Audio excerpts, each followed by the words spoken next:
Welcome to LeafCast, a first-time reader show based on the epic fantasy series The Wheel of Time by Robert Jordan. My name is Ryan, and I'm currently jumping into bed with my pillow friend. My name is, I'm Ryan's brother Dan, and when a man believes he may die, he wants to leave something of himself behind. When a woman believes her man may die, she wants a part of him desperately. The result is a great many babies. And I'm Tom, and I enjoy the human heart. With a mushroom base, or like a cream base. It's like bechamel sauce or maybe a marsala, like a nice marsala. I love fatties. I'll eat your heart. All right, everyone, welcome to the LeafCast. This is episode 108, if you can believe it or not, and we are discussing chapters 4 through 6 of The New Spring. That's right, we are canonical. We finished book 5, and we're jumping into New Spring. I don't have a cannon. All right, no, you're you're right. You're right. You only have a hammer. Yeah, simp. It's true. All right. Well, but again, as always, you're not here to listen to our musings because we've read the books. You're here to hear the first-time reader. Let's bring our first-time reader in.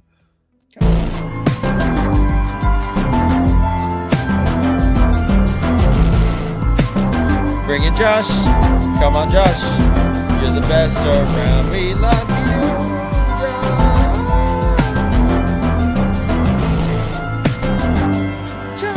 Josh.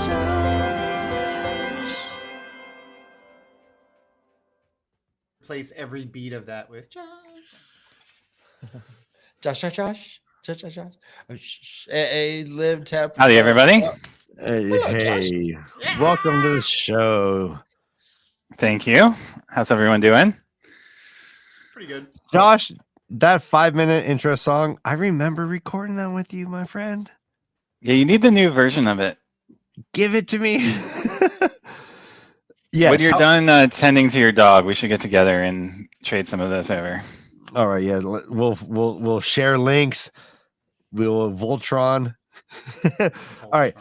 All right, so a couple things. I've ridden Space Mountain with the lights on, Dan, as well. I never worked for Disney, though. But once a year, they would turn on the lights for a week, and you could ride it. I've actually been on it twice with the lights on. It is scary as fuck. It is scary as shit. It makes you never want to ride it ever. Yes. Did you just stumble upon it? No, my uncle worked there, so I would go pretty regularly when I was younger. My experience was there was people were being stupid and they turned the lights on. Yeah, they turned the lights on like mid-ride because people were like throwing stuff or something. Right. I love the giant cookie. I felt like if I could see the cookie on the wall, I was going to get to the end of the ride and not puke. So the same announcements are in Disney World. Yeah. Not for the Matterhorn, obviously. But for the Western ride. So those voice actors are getting a gazillion. I don't, and that's the third thing. I don't think voice actors get paid per use. You're right. You know the Yahoo guy, the guy who goes Yahoo. Yeah. Woo-hoo. Yeah. Oh, no, that's a different movie. He went into debt suing for money. He's like, "Wait, you pay me $500 to do that?" Yeah. And where's no royalties for voice actors on? But I do love the idea of the post-apocalyptic Disney with the announcements going on to an empty corridor, like autofac, like Philip K. Dick's autofac. Oh yeah, I like that. And then we cut to the haunted mansion where those cars are just kind of going around by themselves. Yeah, all by themselves. Yeah. I was thinking about the movie Something Wicked This Way Comes. Ooh, I remember that one. Yeah. Jason Robards. Oh, now you just went up to me, Dick. No, I remember it. Just all right, and then the fifth thing, I don't know this isn't possible anymore, but you used to be able to bring a kayak and kayak out to Discovery Island, That's which is the abandoned Disney water park, the first Disney water park on the island in the lake. Yeah. When I was You're a not allowed teenager, to. you used to be able to. Yeah, I mean, you would get arrested now for sure because they're, like So people hold on, when I doing was a abandoned kid- buildings discovery is like pretty when common I was a now. kid, that But was an actual like adventure park. It was called Tom Sawyer's Island, and you would go across. And it was called Discovery there was all Island, these- not Tom Sawyer's. Tom Sawyer's Island was a part of it, but Yeah, Tom Sawyer's Island is in the park. It's in Discovery the park. Island is a separate thing from okay. Magic Kingdom. And that had like the rope bridges and stuff, right? Yeah, yeah, that's still there. yeah, Tom Sawyer's Island's still there. Okay. I was Really? there, Like- This is- yeah, I was there There's two islands in Disneyland. What the like heck? a week. You're just like allowed to legally put people at harm's risk just to get to an island? That sounds scary. Well, the 20,000 Leagues Under the Sea ride went around Tom Sawyer's Island originally. It was Now like there's just this that was big what used the ferry. waterway. Yeah. Anyhow, What was Amazing. that big pirate ship? Did Reminisce. that go to Discovery Island? big pirate ship. Hey Tom, I never realized how No, no. Popeye your freaking forearms are. Jesus, have you been working out? Yeah, you're kind of yoked. You got some nice forearms. Look at I this. was You put lifting those damn books up. just Yeah. just tattoo an anchor on that bitch. Should. Well, speaking of books, look at that. Speaking seg. of anchor, Look at that seg. We are talking about Robert Jordan's New Spring. We are on chapter 4, Leaving the Tower. If you remember, this is pretty much a direct continuation of chapter 3, where the Amaryllis said, "All right, all accepted. Go. We're going to give $100 Collect to names. everyone who gave birth." From yeah. Is this the first You know- census like in the history? It seems like they don't have a very organized thing. Yeah, We it find out sucks. later that Yeah. Brain and Swan have to pretty much Yeah. do the organizing themselves. Yeah. Um, Within the and they see that vicinity of the standard- yeah. Yeah, that's funny. Dragon Ball. The Lan and Moiraine traveling village to village collecting the names is most like our census now. It's hilarious. They're just going, okay, when were you born? How many people live in the house? Oh yeah, no, like so. Yeah, the very beginning of the entire channel was me just going like, "What is happening?" Lana Moraine on a 20-year-old census run. Like, how are they like keeping sharp?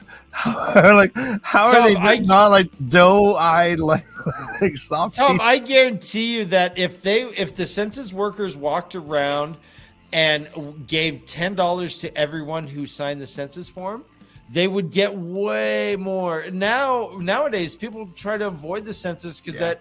My friend had this thought that, all right, if I join the census, that means I'm going to get called for jury duty. If I join the census, nice. So he never, so he didn't do it. But I think if you paid him $10 or 100 That's funny. crowns or whatever, then he would join. Did he have a driver's license? I was about to say, I'm sorry, but your friend is totally wrong. Yeah. Well, If you have a driver's Possibly license, not very sharp, because getting your driver's license is what causes you to be called for. Yeah, exactly. which is funny. I know because Have you I done got it? called to jury duty. I went in. I was like, "Look at I can't do this because I have this human here who's just like got all these opinions, and they kicked me out so fast."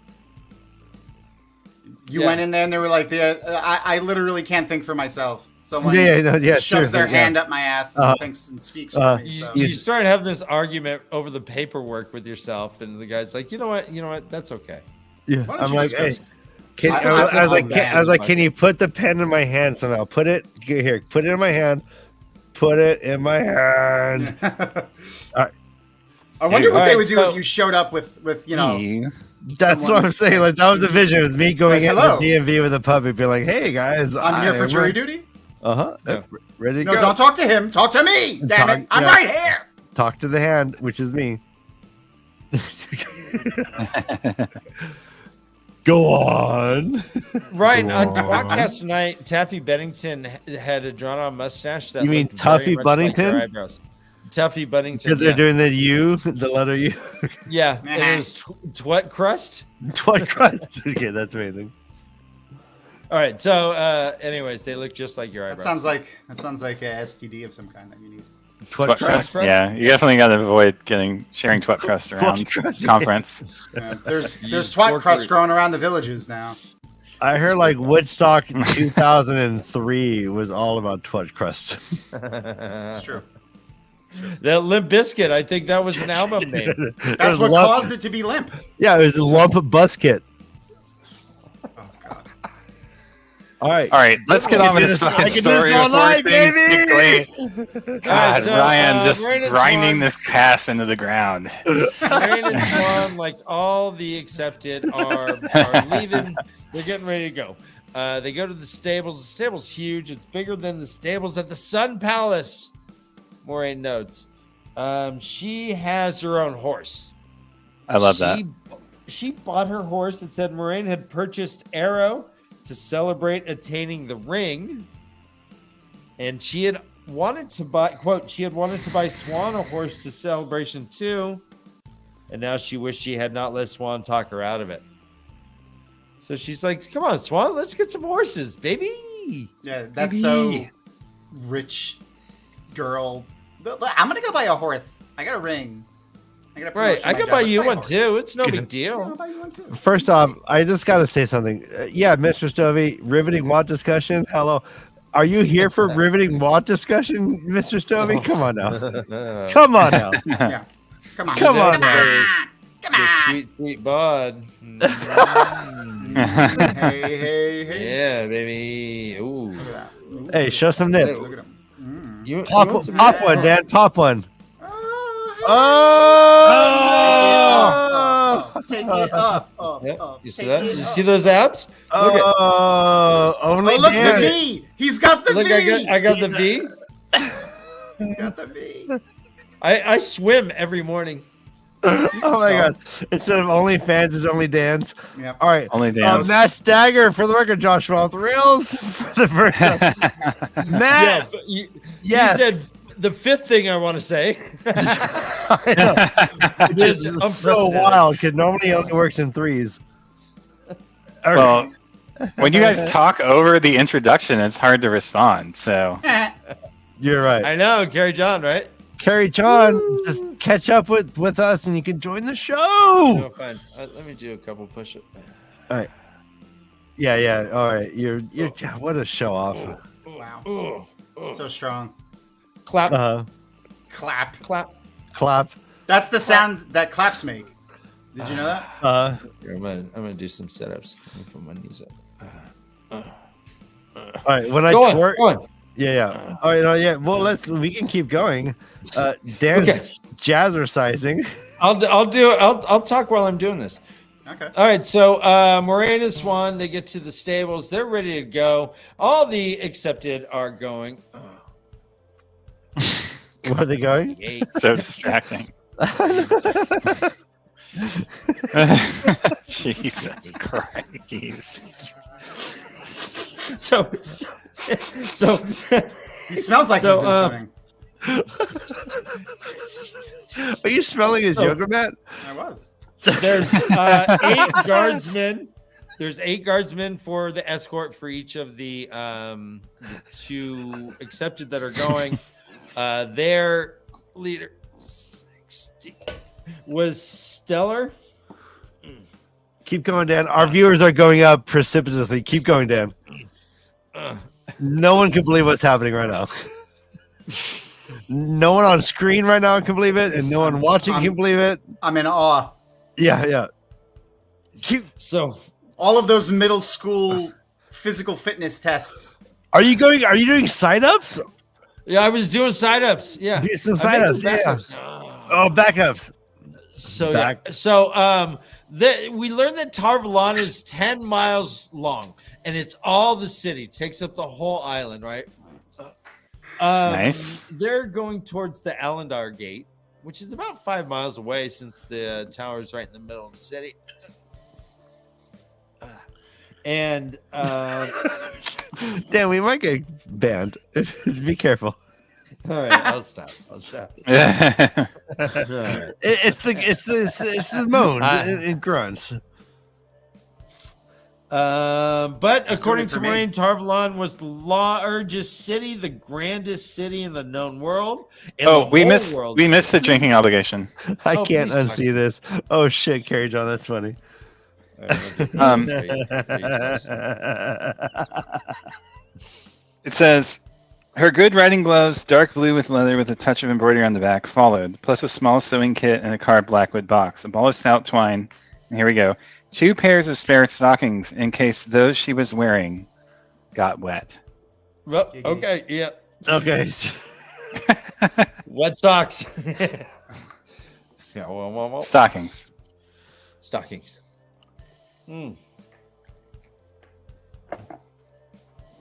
I like it. Yeah, if that was Josh's POV, it would be, and I packed 2 extra beanies in case one beanie got wet. We see how diverse Tarvalon is. The saying is, the world comes to Tarvalon. That's a drinking obligation, I think. Tom, that's a really provocative pose you're in right now. So the Sorry. Okay, sorry. I was excited. He was doing all of those moanings and groanings. Okay, I know. Move your hand then. Dude, well, go lower the No, camera. Raise Raise the camera. That's the secret. We don't know what's going on with me. Tom, this one's for you. This one's for you. Yeah, all of a sudden we know. We'll Yeah. both finish. There we go. Oh my God. Right, Tom does have like basketball shorts on, which is great. Yeah. So we do And again my sandals. have Don't hate on my sandals. Look at my sandals. Oh Look up. no! You got you. I got my Jesus Air Force Ones on. Tom, your puppet has pockets? Yeah. I got cargo pockets. You got cargo pants on your puppet? No, I got you, stuff to you buy your puppet at Carhartt? do. Yeah. Okay. That is amazing. We do see the term copper skin Domani. We also see the term tilt-eyed Saldeans. Just gross. What's happening here? Well, I mean, I don't think that they would say it out loud, but this is the first thought they think of when they see these particular races. Apparently, especially the Domani. We see copper skin Domani all over the place. But it is not taken offended. I think I'm the only one that's kind of brought it up. That it's kind of weird. And maybe I'm not the only one, but you may say I'm a dreamer, but I'm not the only one. But yeah, it is there, and here we have it again on page 57. Have either of you, any of you, watched the Beatles Get Back documentary? No. I have not yet. No. Is good. that like six episodes or something? 6 hours of like live footage. Yeah, I want to. I just don't. it's cool. It's cool to see their internal I think of all the brothers, struggle brother and Dan strife. looks more like a Beatle than I do. He'd pass for a Beatle. Paul. Brian, I have the Beatles on speed dial. Do you want to talk to one? Do I want to talk to him? Yeah. Call up a Beatle, please. Which one Yes. would you like? John, of course. One of the ones that are Okay, dead. let me- Yeah, John. Yeah, John. Yeah. Let me call. All right.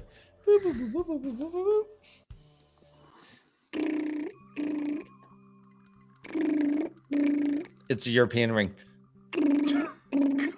I don't think he's answering. This is not a good Hello? idea. But wait. Oh, no, I hung up. He picked up and I hung up. Maybe I'll try. Aww. What is happening? All right. Oh, okay.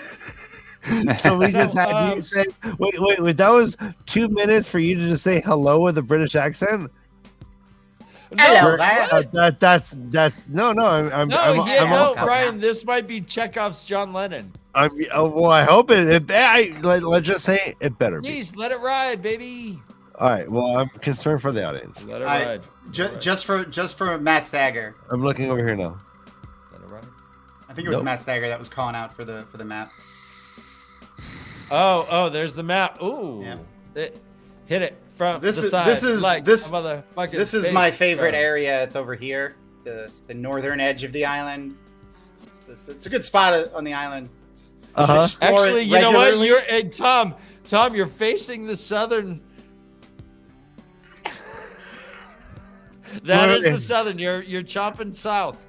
All right, let's get into this. All right, so North Harbor. No one knows where North Harbor is. Help the world right now. Help everyone right now. We're around this area here. This is North Harbor. Yeah. Okay, so what happened? Where did they go? Where did they? They're going to the most southern gate, right? No, That's what down happens? here. No. What happens in North Harbor though? Like, let's. Is that that's like I like the nightlife, baby. That's the heart of the city where the pulse is felt the strongest, really, in the city. Okay, that's a hub. That's the all hub. the action is. Yeah, that's all where the everyone should focus their attention on. Exactly. If you want to go spend some time in Tarvalon, you need to go to North Harbor. Yeah. Exactly. So, Tom, they're going to the Allendale Gate. Is the Allendale Gate on this map? Probably. It's towards a village called Allendale. It's right there. Yeah, right there. Yep, right there. Ah, there it is. Okay, perfect. All the way over here. All right, so that's the gate that they're going to. They're going, it looks like, northwest towards Allendale. Northwest? We know that because it's away from Dragon Mount, which is to the upper right. Isn't that Kanye's daughter? Northwest? Wait, where's Dragon Mount? Up. Northwest. Northwest. That way. It's that way. Yep. Where the clouds are. Okay, by your left ear. Okay. Correct. Yeah. They are crossing. Moraine's like, geez, feels good to be out of the city. That place is. But this city seems pretty awesome. Like, just it describes the Ogier building it. It describes them doing some touch-ups. They got scaffolding and stuff. Yeah. But some of the buildings that they do have around there are majestic. It looks like a horse is coming out of waves. It looks like another one called a tavern called the Sleeping Cat, I think. Looks like a sleeping cat, like the whole building does. Can I interject something real quick? Please, yeah. Because the Ogier are like stonemasons, all I can think of them is like bricklayers in New York. Like up on the scaffolding yelling at each other, "Hey, what are you doing out there? Get up there! You gotta break the stone up! What are you doing? Bring it over here, you idiot!" I can just hear him. Oh yeah, they'll recreate that one famous picture of them all like on the scaffolding, like a million miles up, eating lunch, and it's the Ogiers eating like salad. Those were welders, right? Fuck off! What are you fucking right, telling right now? Those are fucking welders. They're not construction work. Is a welder construction worker? He said a fucking bricklayer, you piece of garbage. True. I did. Jesus Christ. I'm pretty sure those were actually riveters. They were riveting the iron girders together. God, nothing's more riveting than Josh correcting language. Yeah, I think it's great. No, that's Ryan. Well, look, hey. Yeah. Playing field's equal, my friend. You're right. Yeah, I got a mouth. You got a mouth. Let's go. Hey Tom, if your analogy was true, at least mine's not filled with. Fuck yeah. Oh yeah, this bullshit. Yeah, I can't even wash this like a normal person. Hey Tom, if your analogy were true, then when Moraine nodded to the Ogier builder, he would have said, "Well, how you doing, sweetheart?" Hey, what are you doing over there, lady? Well, how you doing, sweetheart? I'll take you out there tonight. Let's go. Hey, you want? We should go to my truck. That was the best New York accent I've ever heard. You want? We should. Yeah. Right. Well, universally, this is beloved by the chat. I hope everyone knows that once we get in the show, everyone shuts up. Once we get off the show and starts talking about life, they love it. All right. So to get a sense of perspective, you saw how close that gate was, but it took them about an hour to get there. There's just a lot of people in the way. But once they get to the gate, it's pretty wide open. That's because everyone was hiding in the city from the war, pretty much. Right? Yeah, because it's pretty vacant when they go across the bridge. But on the bridge, they get kind of there's like 8 or 9 white cloaks at the other end of the bridge, just kind of mean mugging. They were mad dogging. Are hipsters in San Francisco men dandies? Dandy? The Mirandian dandies. Oh, okay. I always pictured them as like the French aristocracy that are like all like posh. Yeah, they are. They're just men who care about their appearance, basically, Yeah. right? I mean, who are obsessed with their appearance. Yeah. Those Yeah, dandies. They Mirandian- shower once a month. Dandies. The savages. Moraine does not have a good opinion on the Mirandi culture in general. Right. I do love the little nibbles of like her unworldly knowledge. Her, how do I say this properly? Her lack of worldly knowledge in some ways shines through here compared to her later character of like Yeah. so different than the woman who's schooling Rand on like everything from politics to Yeah. the sociograph to the game of houses, like politics and everything in between. Yeah. Not this just is the- sexual, but not just like the sexual Nah. aspects of it, which are also interestingly fretted over. But again, I think Tom, maybe you mentioned this last show, which is she really seems like Egwene. Yeah. 100%. That's how she always came off to me in this book. Is she felt very much like Egwene's current. I would not early Egwene, but like now, middling like, Egwene. before- Yeah. It's funny.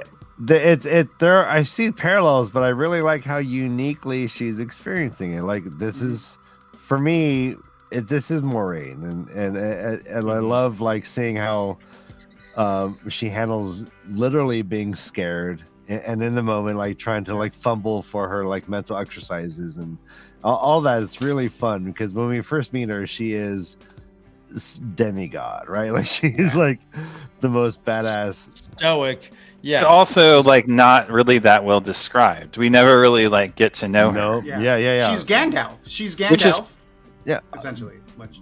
Which is part of why I struggle a little bit. Like part of my brain, the parallels are a little too deep. Like it almost feels like unskilled character development. Okay. Like So she's not separate enough in So some ways for me. oh, interesting. Egwene had a lover of 8 years that she was bonded with. Like she developed a relationship over 8. Like they have an 8-year long relationship where they're never from each other's side. Like that's so different from Egwene in my mind. Not to be argumentative. Egwene, I mean Egwene and Nynaeve had that, right? I mean, not conjugal. I mean they're slapping. Yeah, They're- They're tapping. they're snuggling each other. Knocking. No, they're tapping ass. They're knocking. and They're tapping at. Hey, let's just say it right now, they're tapping ass. Like I want you guys to tap the subscribe button right now. Oh, right. Let's hit the subscribe button like Moraine is hitting the swans. Yeah, Yes, Tom. yeah. Tom, go. Yeah, keep. Don't stop. Tom, hands up. Hand Nope, check. stop. Get it. Slap. All right. Only dance. That's so funny. So they the plan is to they were told to go on the west side to hit the riverbanks there. Swan and Moraine are like, well, no, we want to go to like the far away ones, like over near Dragon Mount, like over like there, the exact opposite direction. And he's like, nah, it's too dangerous. There's IEO. But we hear that the IEO are splitting. And we find out later why that occurs, I think. But it's there was a drinking obligation. The term, quote, a thick bone white shaft. Ooh. Yep. It has thick bone and shaft right in it. Right in there. I don't know why everyone's not hooting and hollering saying, good job, Daniel. Jeez, you really Yeah. pulled it off. You Hey. can spot a Well thick noticed. bony shaft with the best of them, buddy. You epitomized it all. So here Obviously, highly familiar. we go. Me. Thank you, Josh. I appreciate that compliment. So, they go through the gate. They go through the blah blah blah. The village themselves is abandoned as a result of the war. And although TAVERN seemed to be all business as usual, right outside the gates, man, it's a different story. The smell of smoke is stronger, but it's abandoned. There is no one there besides the children who kind of just the children of light who took off.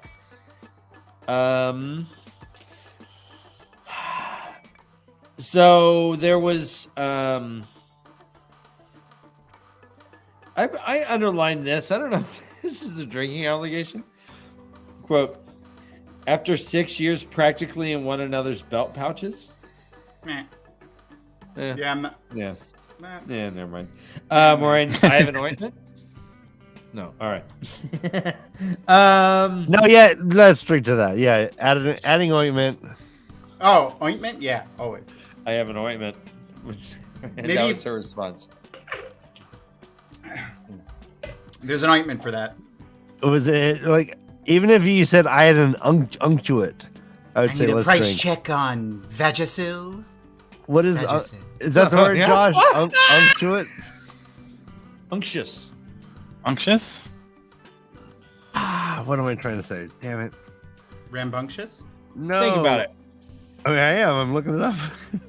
So they've come across a camp about 2 miles down from the bridge. It already has novices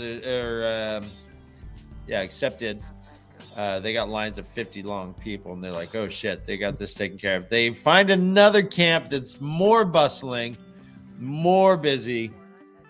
And they Maureen, quote, Maureen winced when she heard the Mirandian accents as they rode in. She really does not like the Morandians.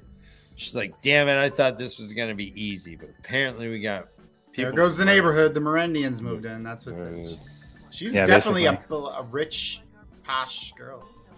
Yeah, she's pretty much concerned about how cold it is, how uncomfortable it is. There's snow on the ground. She's like, oh, God, I hope we're going to be indoors for this.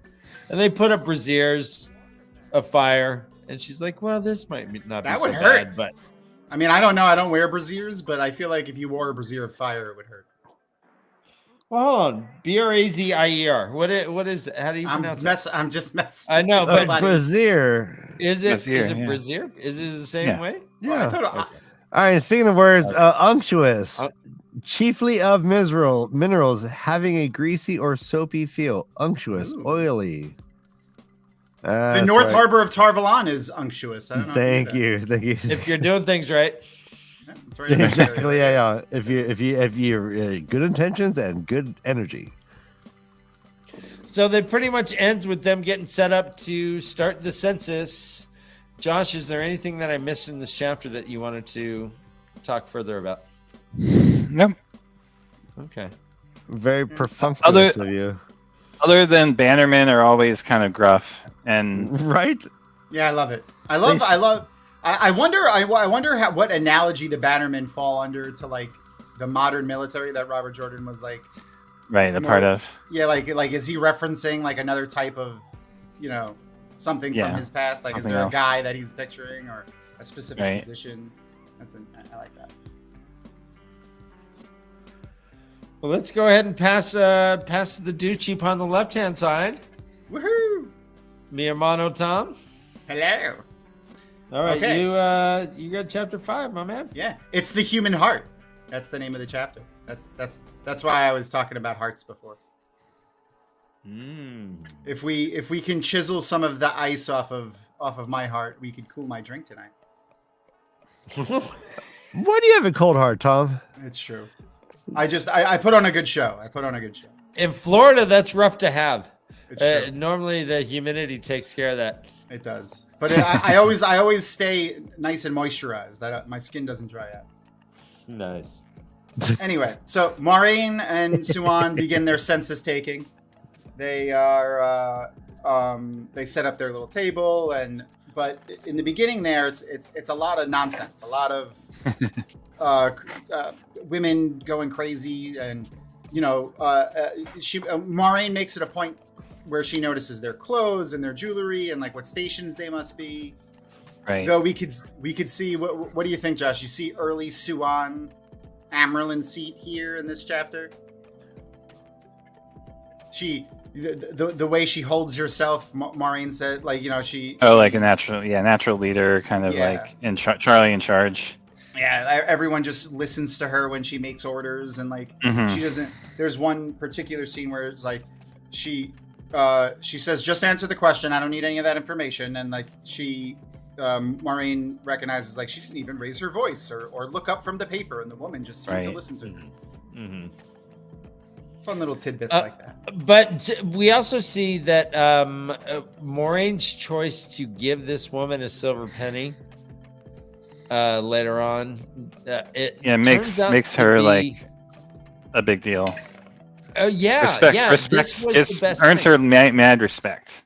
Yeah. And Swan had advice against it. She's like, "Don't do that shit, girl." But that's because Swan is, well, maybe stingy is the wrong word, but a penny pincher. Yeah. Well, she grew up poor. She grew up poor. Yeah. Just a different.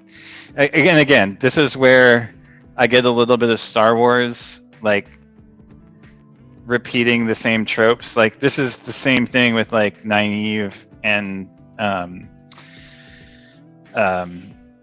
Elaine. Yeah. It feels very much. Like it's very similar. It's very, very similar. Very similar. And it's like, okay, like Han Solo on the fucking bridge with like versus Luke on the bridge. It's just like, come on, like, couldn't be more fucking creative.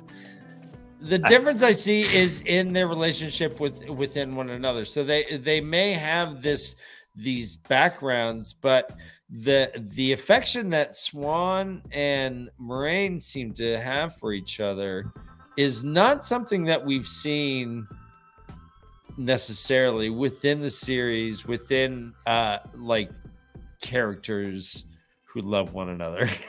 I guess, if that makes sense. Most of the time it's this awkward, weird thing. And even when Moraine's walking back to her own room in the morning, there's no shame. It's not like a walk of shame. She's just walking back to her room from having spent the night with Swan. No big deal. Yeah, but again, I mean, this is what we talked about last week. It's sort of, there's this kind of like they're at college vibe, and they're experiment.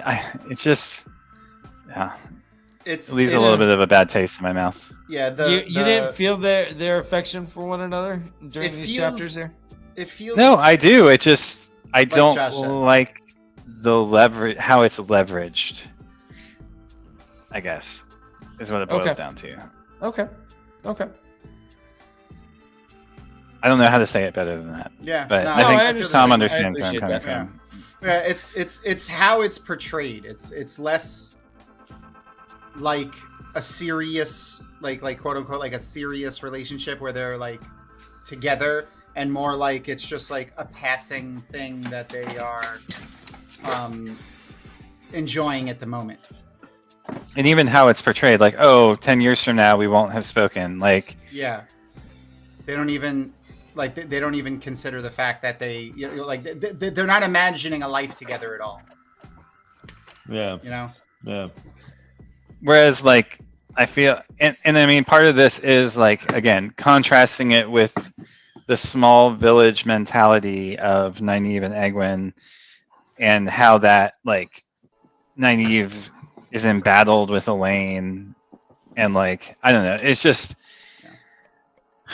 there's no future thinking here. They don't go, we'll be together in a few years, and like, here's what we'll need to do, and like, will we, like, I hope maybe we can explore in the same area, because then we can be in a relationship.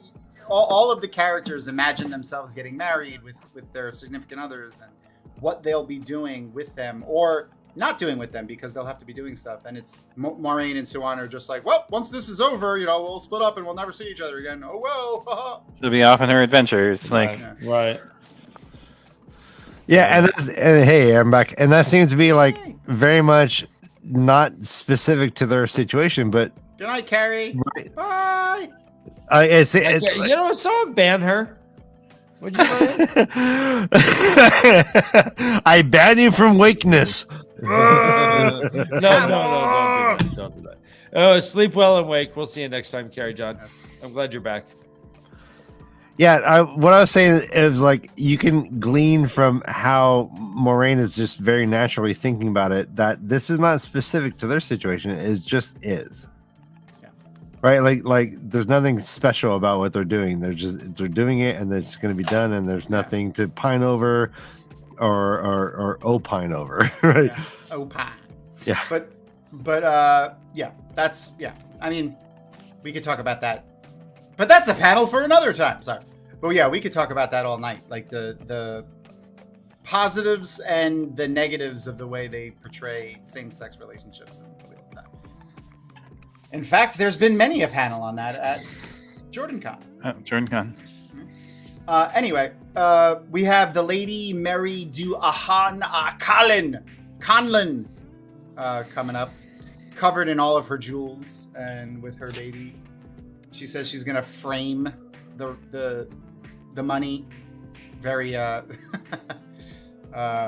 privileged of her to not have to use the money. What's the name of the people who no one likes in Two Rivers? Congers? The Congers? The Congers, yeah. And the Coplins. Lots of C's. This is a Congers. Yeah, I just Conlon, Coplin, I don't know, just like yeah. Okay. Again. All right, I'm gonna have to reread this entire book under a different guise, like trying to like match things up one for one with the Two Rivers in the beginning of this, because I'm starting to see it now too. You know, I like that there's a mention of how many dang babies there are and how during the time of war, soldiers when they're like, hey, I may not make it out of here. I want to fuck. Yeah, that's true. I mean, but also she does remark on how like, oh, it's crazy how many babies were born on like just around this time. What do you think there's anything going on with that there? Any kind of thread pulling? I mean, didn't that? Well, it was marriages that happened when Rand pulled up to the town, right? It's like. Yeah, I mean, it could be already his TAVERN nature, like flexing the pattern, trying to protect him. Like, you know, oh, we'll just make 5 million babies be born on this day. Good luck finding him. What I love about that is that, you know, it shows that if you don't really think about it, the Aes Sedai is right, Nynaeve's wrong. Move on. But she's actually like sussing out what might I'm sorry, not Nynaeve, but like Moraine is like sussing out what might actually be happening in real time. And the Aes Sedai comes in and says, no, it's this, which makes a lot of sense. And as a reader, you might just walk away saying, okay, that is what is happening. And I think I might have done that the first time around. But now it's like, Sorry, Ryan. Kay asked me to marry her. We're getting married. Okay. Hey, okay. Well, I guess I'll. Okay. Well. Tom, hey man, are you registered anywhere? Let me. I don't think that's legal. Okay. No, I think Kay's marrying Dovie. Yeah. I got excited. Okay. This is I see. We're seeing pillow friends. We're seeing a pillow friends relationship. Yeah. In the Robert Gordon in front of us. Yeah. I'm pillowy. I'm pillowy. If you're registered somewhere, just send me the info. Crate and Barrel. I am friendly and shaped like a pillow. I'm registered at the Todd. Go ahead and Google that. I'm registered at the Todd. Yeah. I don't want to Google that. That's a pitfall. Yes, pratfall even. Yeah, pitfall full of pratfalls. Back to you, Tom. All right, so they see 2 full Aes Sedai at the camp with their warders. And hang on. What about Karri MaTsDaGgerX? Oh, we already talked about that. Go on. Yeah, like another what with the woman that was walking by that had Empathy, empathy being shown. Yeah, Like she makes sure, like, we have to make sure we get everybody. And, you're like, oh, you it took 5 books and then now a prequel, and now we finally get empathy being shown. Yeah, Moraine, yeah, Right. The and Moraine, actually too. Just before that, she's thinking about Varen and lecturing. So Varen at this time, it's obviously we know she's already there, but she's in full Aes Sedai on the subject. lecturing accepted. So that's interesting. So Mirandi is near the 2 rivers, kind of. Actually, hold on. Let's get sold. Hey, get off that vagina, my friend. Yeah, I'm sorry. Jesus, I get excited. It's a little much, Tom. It's a little much. There we go. Okay. There we go. That's a big map. Do we have a better one? I don't know. Let's see. Okay. But yeah. So let's see where. Oh wait, is it Meridon? Is that where Mirandians are from? It's right by your right arm. Just raise your right arm. Oh, there it is. Lugard is the city there. Mirandi is right here. Mom is like, yeah. Mirandi's right there. And so it's also a part of it. It's kind of where the fallopian tubes would be. But it's not a part of Andor. No, Mirandi is its own country. It's down here. Okay. Right between. Okay, it's just interesting that they have wise women too, and use the same terminology. But it's like they are close. Yeah, they are. It's just so funny that's alien to Moiraine coming from her Karhenian roots. Yeah. All right. So, anywho, like I said, there's 2 Aes Sedai in the village there, and one of them is our favorite, Elydia du Anria Royhain. Oh yeah, our faves, of course. Yeah. She's a favorite among all of the fans of the Wheel of Time. So they joined at the same time, but she elevated to Aes Sedai ahead of them. Yeah, she was already there when they were. Yeah, she was already there. Okay. She just had the shortest time as accepted, I think. Yeah. Right. By the way, there was. It seems like Moraine pulled a Pope Francis here, when it says, quote, that brought still more weeping and more thanks and an attempt to kiss her hand that she barely avoided. So she did the Pope. Yoink. Yeah. Yoink. Get your peasant lips from my fingers! Remove them! You know what I'm talking about, right? Well, I know you do, but does the audience is the question. Go Google Pope Francis doesn't want his ring kissed. It's funny as heck because a good line of 40 or 50 people try to do it, and every time he's like psych. Here, psych, no. psych. No. Don't you know saliva tarnishes this ring? These people have waited their whole lives to go up and kiss the Pope's ring. Yeah. And that day, for whatever reason, he was just like, slip. Yoink. Was that Francis or Benedict? No, the current Francis. one. No, Francis. No, like the Not Emperor Palpatine. Not the one that looked like Emperor Palpatine. No, not you're the right. Slytherin one. Whoa, settle down, everybody. It's the one who looks like Santa Claus when he's not like in costume. Okay. And that was all cool and that's all fine. Like all those people went home devastated with a life lesson. Iris has a good question. The question is, does any one of those people who wanted to kiss the Pope's ring, did they get the lesson he was trying to teach them? Did they really go home and be like, you know what? No. What am I doing? No, why am I? I feel blessed. No, they're like, I feel ripped off. Yeah, they're pissed. They're like, I've been opining and pining over this guy for fucking my whole life, and then he just disses my ass. I was more willowing. I was they're like, I'm Lutheran now. He made 40 Lutherans at that point. I'm gonna be a Popsicalian. Episcopalian, a Popsicalian. Yeah. Are those Episcopalians who love pop music? A Popsicalian? Yes. Pop music. Iris Bear asks how far we're gonna spoil. So probably up to book 5 because that's where. So New Spring and book 5, Fire's Heaven, because that's where Josh is up to. Yeah. And before the Ice to Die run up, we read about Sousa Wynn and her poor deceased husband who slipped on some ice. Mm-hmm. Jack Wynn. Jack Wynn. He was killed before the fighting even began. So there's a lot of interesting things, like interesting happenstances being called out.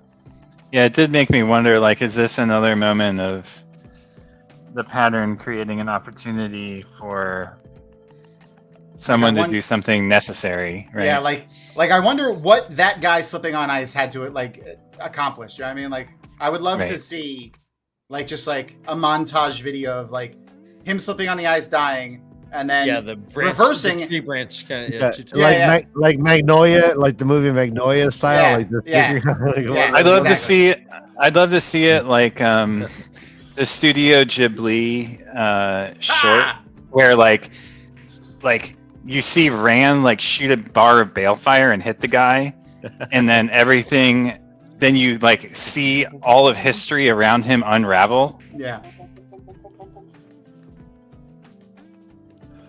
And that's how we find out like what his death had affected. Yeah. He was going to be the next Pol Pot or something. Yeah, it's Bedford Falls becomes Potter's Town. Hey, Glenn and Chad, I'm sorry to hear that. I hope you've recovered and gained your autonomy. Yeah. Oh. So another little tidbit here is Elida deferring to Mylan, which is interesting. I mean, we understand why she's doing that as having read to book 5 at this point, right, Josh? Sorry, say that again. Mylan, Elida deferring to Mylan's lead while in the camp. Moiraine makes note that she felt that seemed odd. Right. But it must be because she's stronger than her. Or older, depending on if they're the same strength or not. It's just kind of hard to see her doing that to anybody. Yeah, that's fair. At this point. She also, so at this point, we get a little bit, we get a tidbit. Elida has been the advisor to the Queen of Andor for 3 years at this point. 3 years, so yeah. Another little tidbit there. All right, real quick, everyone's everyone's gonna hate me right now, but who's that fucking blonde asshole in Harry Potter? Draco Malfoy? Yeah. Is Elida Draco Malfoy right now? Yeah, maybe. She is. Maybe. I could see it. All right. Thank you. You must be a Weasley. Yeah. You must be a Sanche.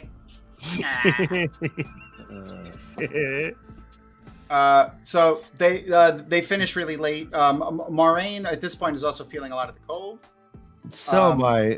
Jason, you should look up the first-person shooter that Wheel of Time made back in the day. No, it sucks ass. No, yeah, like it's fantastic. Look it up. Look it up if you love history. It's absolutely hard. There's a Wheel of Time first-person shooter on PlayStation? No, it's a PC game from 1996. It's pretty bad. But you shoot magic out like as if it was a shooter. It's the same concept. Yeah, it's pretty bad though. It's all bad. Looks like the old school Quake.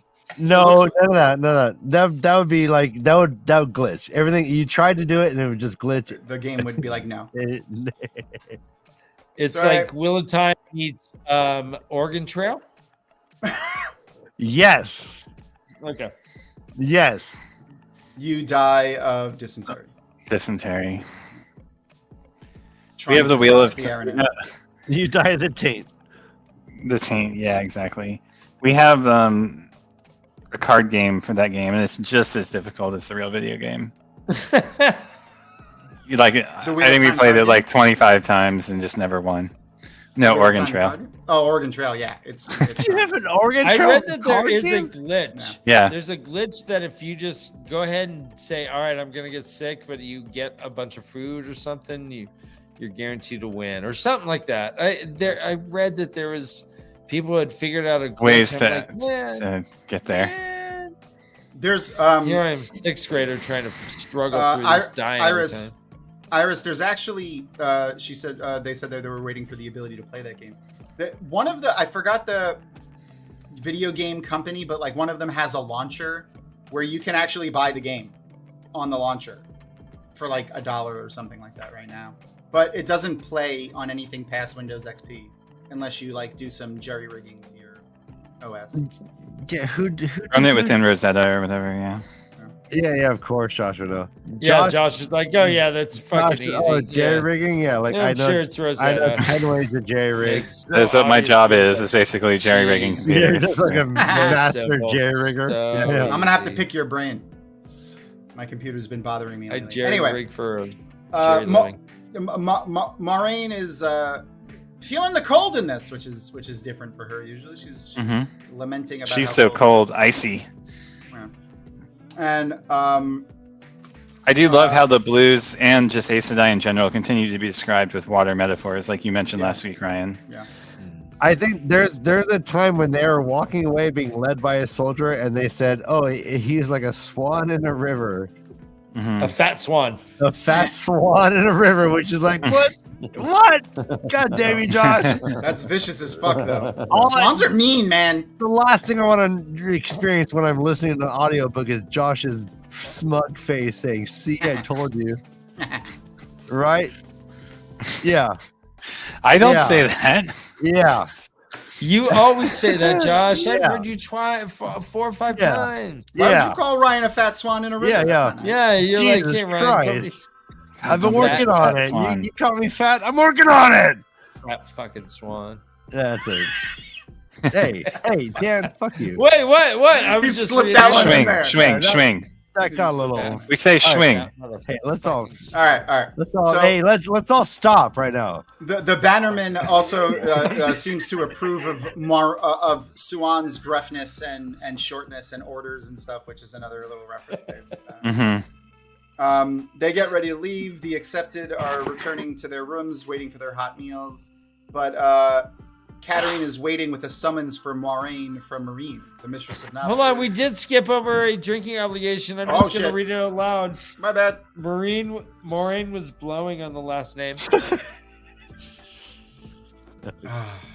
I'll drink. I'm drinking. All right, thank you. Yeah, no, these are all regrettable, Tom.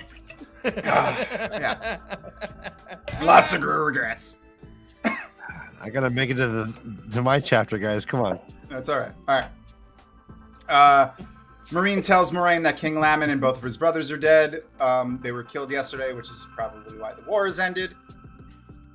And Moiraine seemed like they expect that she's going to grieve her uncles, but she kind of doesn't. Because She would have been more bummed if they had said, Maureen, we don't have any more bagels until Tuesday. It's true. Oh, man. I do love this Why comment. did you do this to me? I want a bagel so bad right now. I do love this comment that Melian makes about reds needing warders greater than any other Aja except for greens. Yeah. Perhaps. But And choose she's as they will. Right? Mhm. Yeah, if anyone I mean, needed extra, an extra sword around sometimes, it would be a red. Right.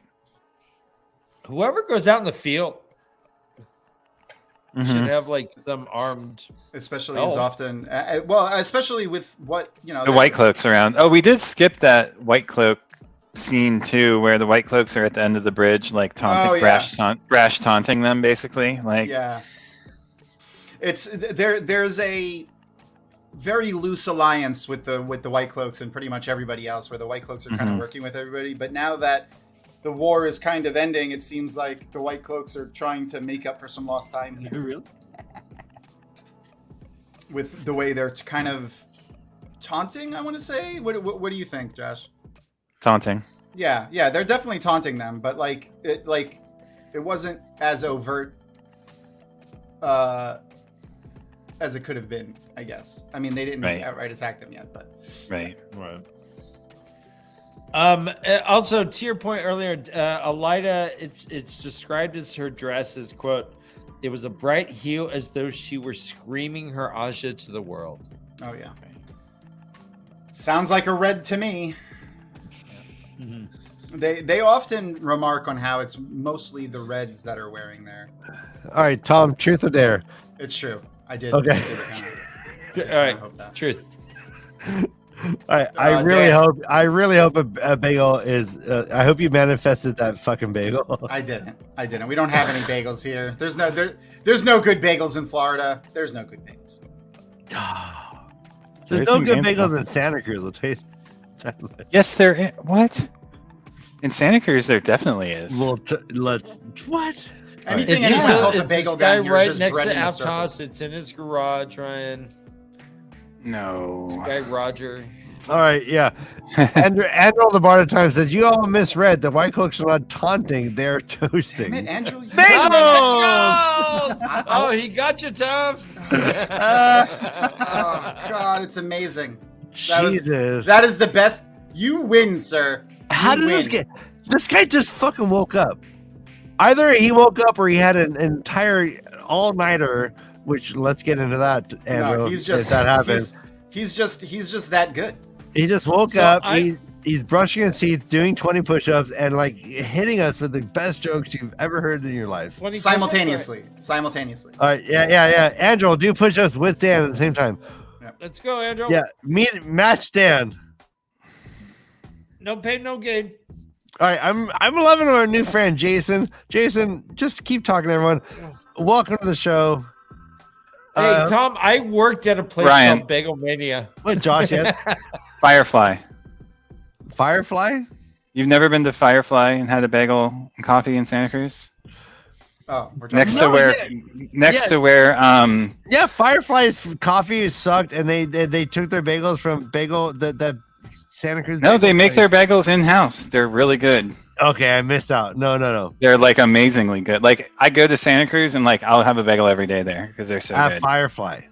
Yeah, they're so good. Their coffee's so bad though. Their coffee, I swear to God, I remember it specifically. You know, but we do know of good coffee, Ryan. Oh, really? We do. Are we talking coffee?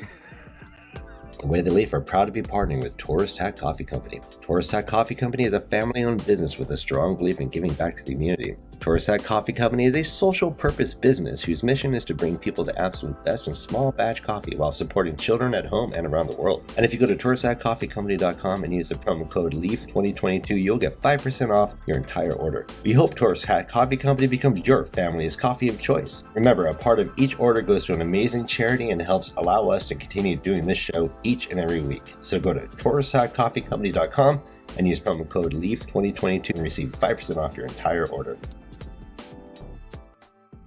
Guys, we need your help to make sure that we get to Leaf 2023. Yeah. We don't know if we'll get them to sponsor us next year. It's up to you guys. But for real, coffee's amazing. Let's move on. I'm still waiting. I just ordered some recently. I'm waiting for it to come. Yeah. Was that the owner who you sent the picture of holding all the bags of coffee? No, that was just a good friend of mine. That was my good friend.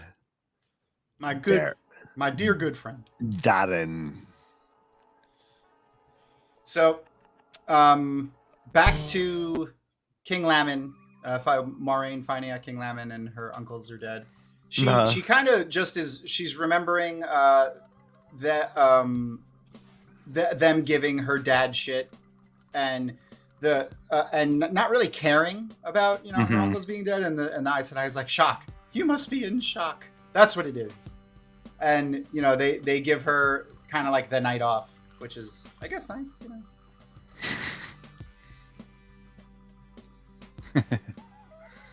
Take a night off. Yeah, they're this probably is really bumming you out, and she's like, shrug. Meh. She's like, oh yes, I'm terribly sad. You know, it would be great if Siwan can stay with me tonight. Right.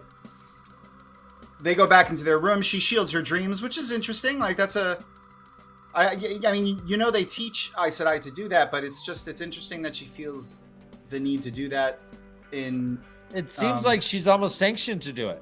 Yeah, but she's like, because sometimes our dreams affect others. So yeah, it's interesting. They kind of want us to. All right, I really want to get into dream talk in this second chapter. Okay. Go deeper, but I'm confused by some things. Let's go. Terry on. We'll see if we can bring clarity to that for you. I hope not. I don't strive for clarity at all. I strive for fun. Fair enough. She goes to Suan's room. She finds her awake. They discuss, what's going on, what they saw in the White Tower. By the way, we glossed over. Can we talk about the deadliness that is Marin's slipper? Oh, yeah. Gross. The Mistress. Gross. Do you imagine the slipper's probably fucking all like Her chanclata. worn, like it has like beat marks, like Do you think she's... they're using the same, like a dirty shoe to just beat these girls. Yeah, my best friend's mom was Spanish, and she used to beat us all with her chanclas. So, like, I'm sure. I wonder if she's as skilled as my best friend's mom, Senya, with it. She would just she would be able from across the house. She was like, "Wah!" and it would come flying and hit you right in the side. Would curl around corners and smack you, just catch you right in the side of the face. She Sound was like a she was like a drone. ninja with that damn thing. You would just hear a faint whistle. Yep. You're like, oh, what happened? Poof. it would like followed by like "Cállate, Nah. Isn't that cállate, niño." God? Estúpido bastardo. God, Ryan! Chúpame. Oh my god. Chupa. Ugh. Chupa. Oh, God. Isn't that the origin though of the nursery rhyme knick-knack paddywhack? Dame un perro I have no idea. Paddywhack is hitting someone with a shoe. Oh. I thought it was hitting an Irish guy.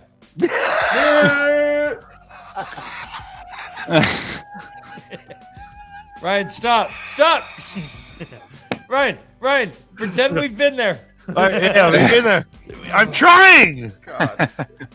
You beat an Irish guy. You bested me. You bested me.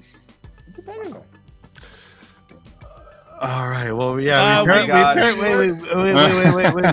We triggered some people. Let's work some things out. My dad had his paddle from when he joined a college fraternity. They used that on us when we didn't hide it. When we did, they used a handled cutting board. Nice. All right, That's let's group hug for Glenn. Group hug. Yeah. Sorry, Group hug. Glenn. Group hug. Fuck Is it a mouth We're hug? gonna link. I know, We're gonna Jesus. link arms. Hey, Is it a Glenn. mouth We're hug? gonna Group we're hug. gonna metaphorically link arms, and you're gonna get behind us and run away as your parents hit us. Yeah. The paddled. Yeah, I'm cutting now board. I'm taking your parents' hands and saying, Yeah, and we're "This linking is arms. about and you, we're not me. We're It's just about like you, you smiling. fucks." Sorry. What about you, Dad? No, fuck Yeah, you. I No, learned from Dad. watching What you, about Dad. you? Fuck you. All right, thank you, Glenn, for that. Everything. Yeah, we're taking tragedy and turning it into like improv props, Dan. We got to be careful. Sorry about that. Go on, Tom. No, it's I mean, that's pretty much the end of the chapter. They have a little Right. Suan and Moiraine have a little bit of back and forth where they like talk about like, oh, what should they do with the dragon? They'll bring him to the tower. The tower can't teach men to channel.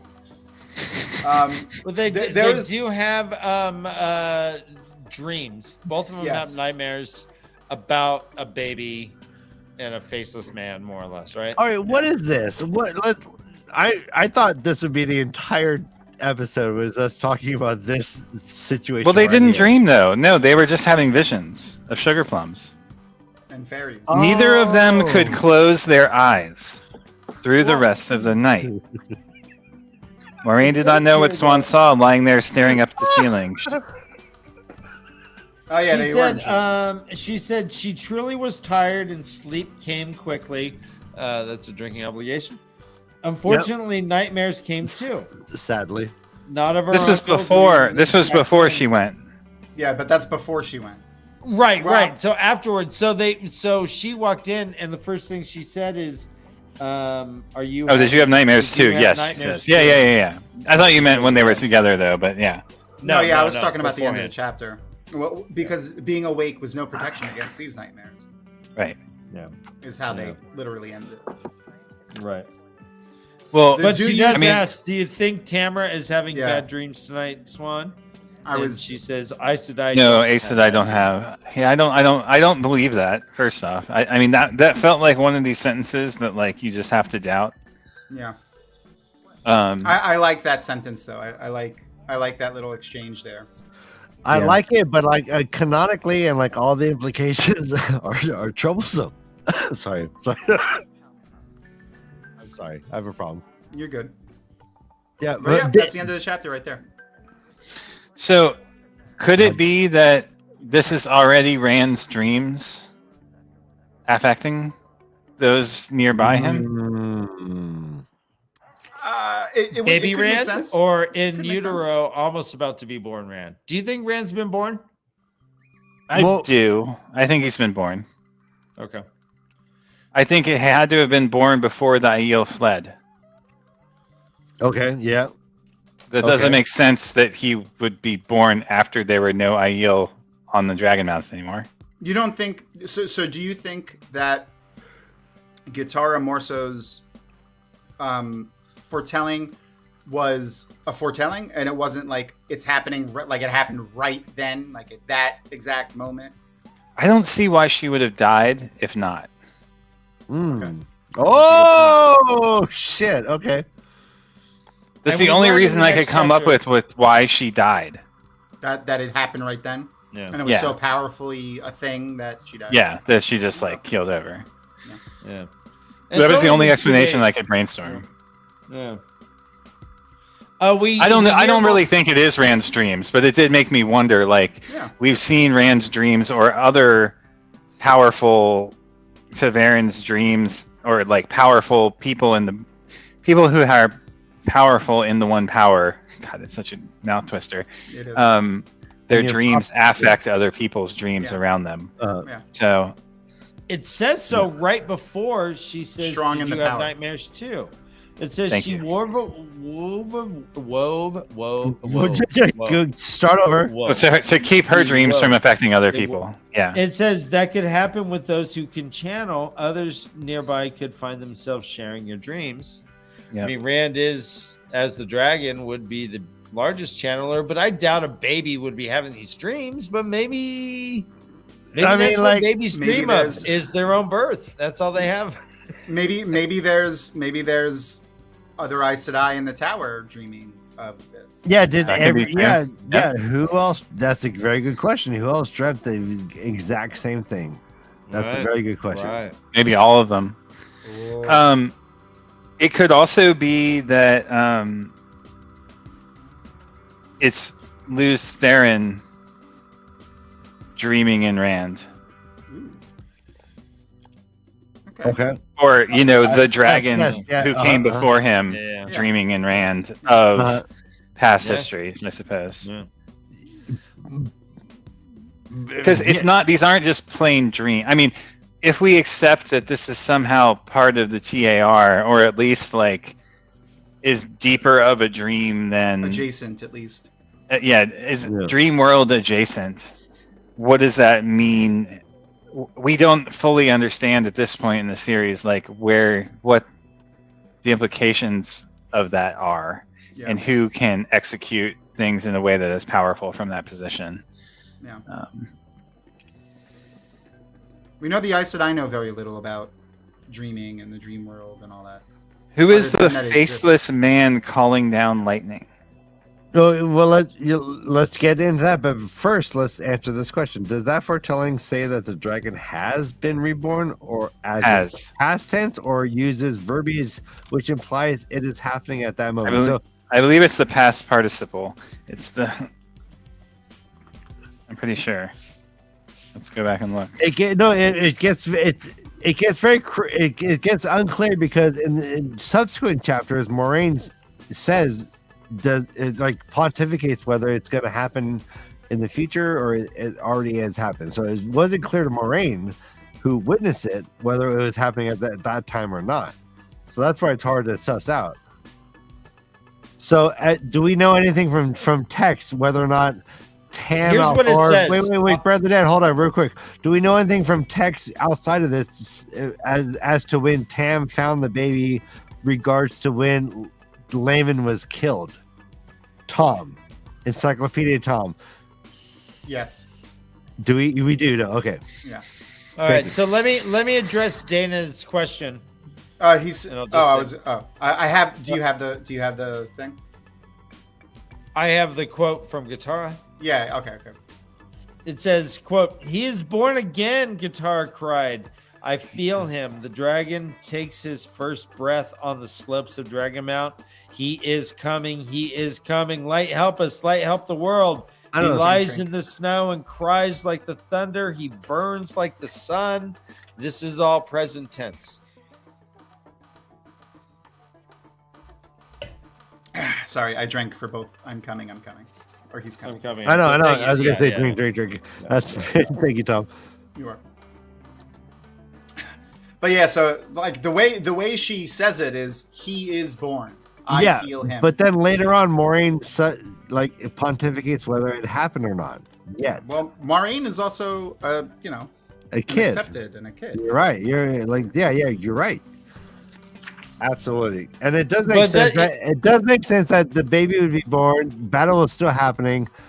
I imagine in the sequence of events, and once Lumen and his brother were killed, everything ended, right? Like the battle, ended, right? Yeah, and that's in the first chapter when the Aiel show up. They then immediately they don't engage; they leave, and it's because they're leaving. So.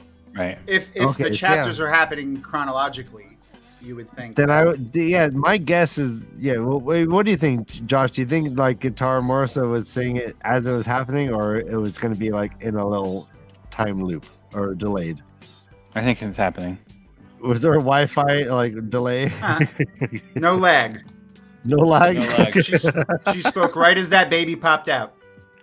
And I guess the only quibble we have with it is the term foretelling, because foretelling you would think is something that is going to happen as opposed in the future, to something that is happening concurrently at a different location. Yeah, because she could be having a foretelling of the future, but like immersing herself in the present, which is the future, and saying, "I am seeing this happening." What it makes me think of is it's less than a normal foretelling and more as the dragon has been reborn and the people in this room need to know that the dragon has been reborn. So this woman, Katara Morso, has the ability to foretell.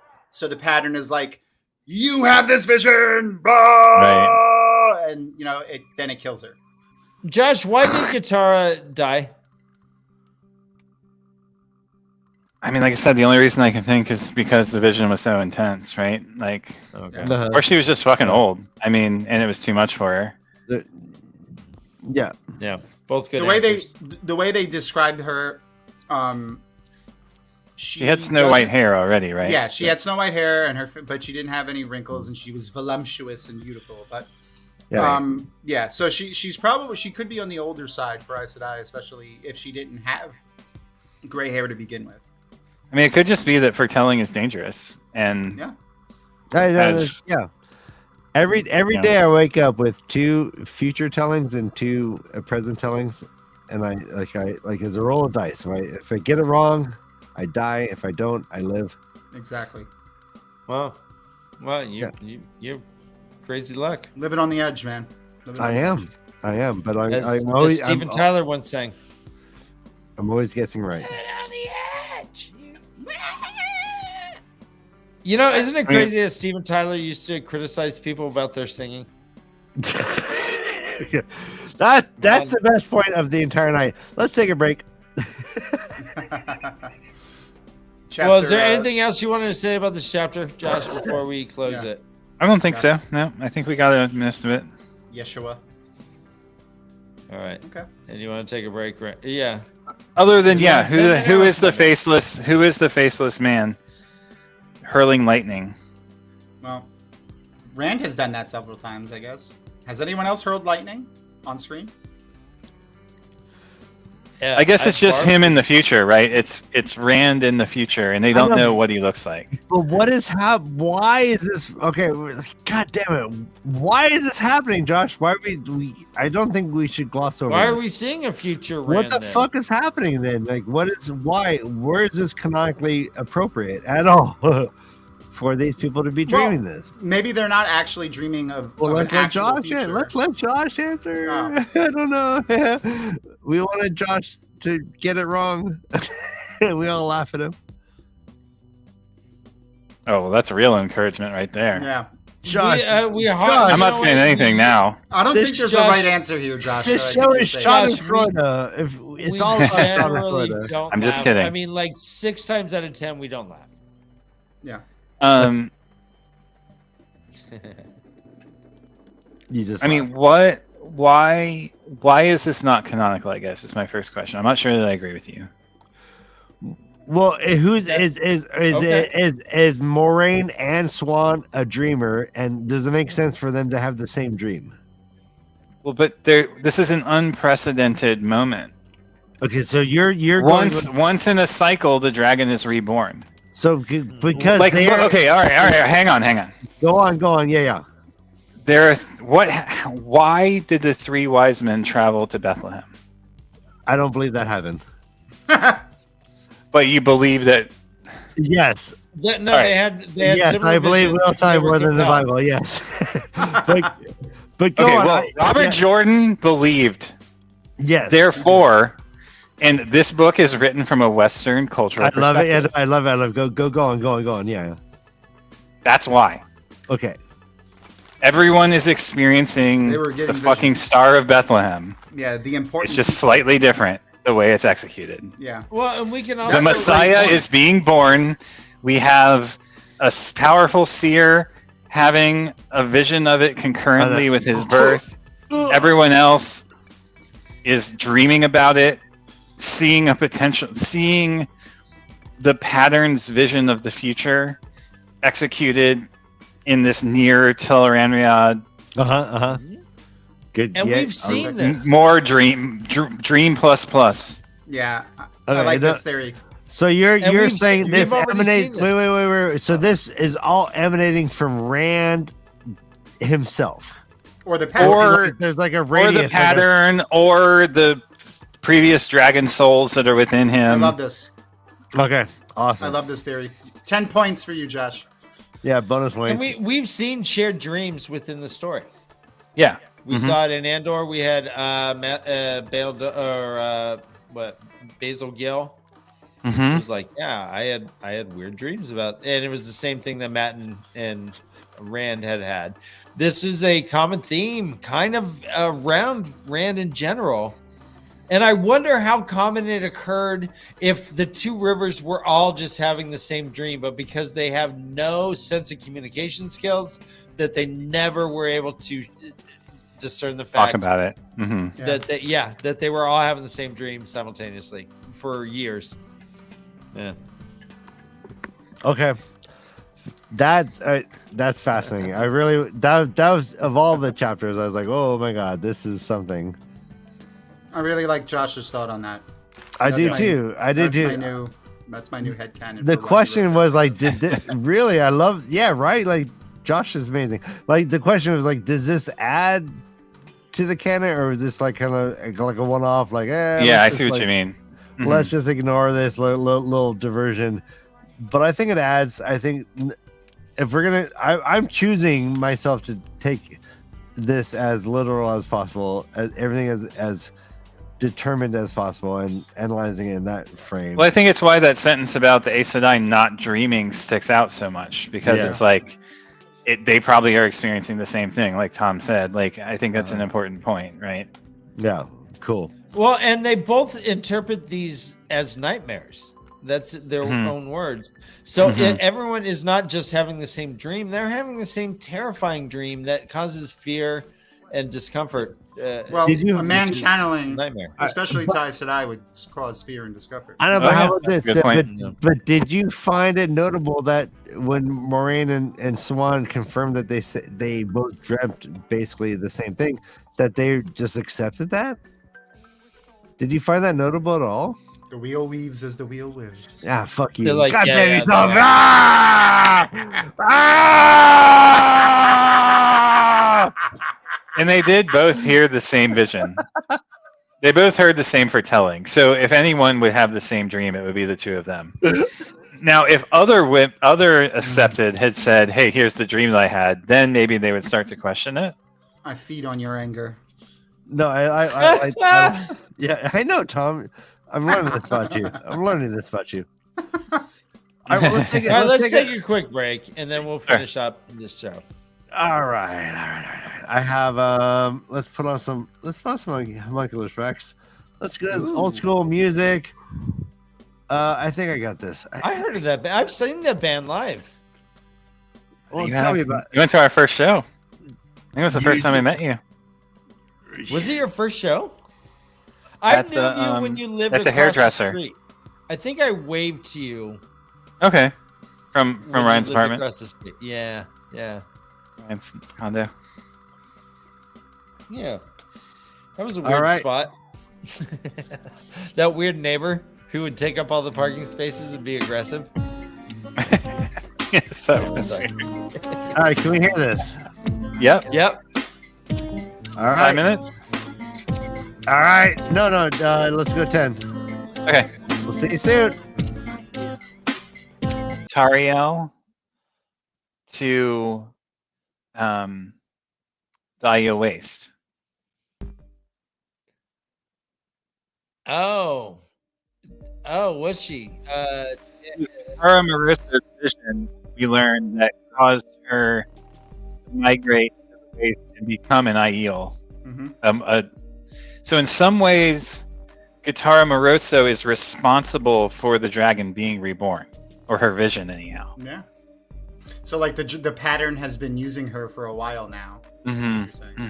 The Shadow Rising chapter 34. Amis tells Rand that. Shadow Rising. That's what it was. Yeah. Shail was ordered to go to the Isle Waste by Guitarra Moroso. So Josh? Do you think that this was as a result of a separate foretelling?